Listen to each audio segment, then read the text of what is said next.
जवसा चटणी कशी करायची ते बघू. तर कढई गॅसवर गरम करायला ठेवली. एक मोठी वाटी भरून जवस घेतले.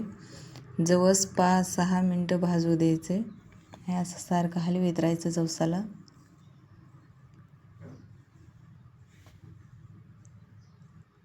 जवस भाजत आल्याच्या नंतर जवसाचा कलर बदलते, काळसर रंग होते. हे असं तडतड व्हायला लागलं. तडतड व्हायला लागल्यापासून थोडंसं भाजायचं. जवस भाजत आले, थंड होऊ द्यायचं. थंड झाल्यापासून मिक्सरच्या भांड्यामधून काढून घ्यायचे.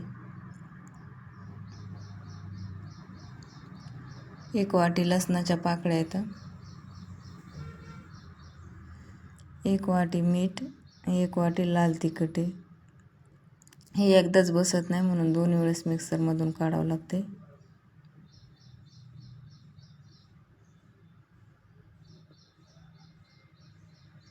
तुम्ही जर नवीन असला, चॅनलला जर सबस्क्राईब केलं नसलं तर चॅनलला सबस्क्राईब करा, लाईक करा, शेअर करा.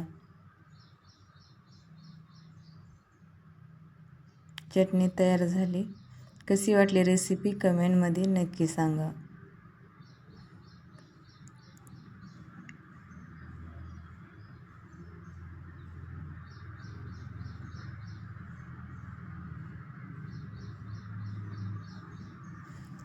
पुन्हा भेटू असेच एका नवीन रेसिपीमध्ये. तोपर्यंत धन्यवाद.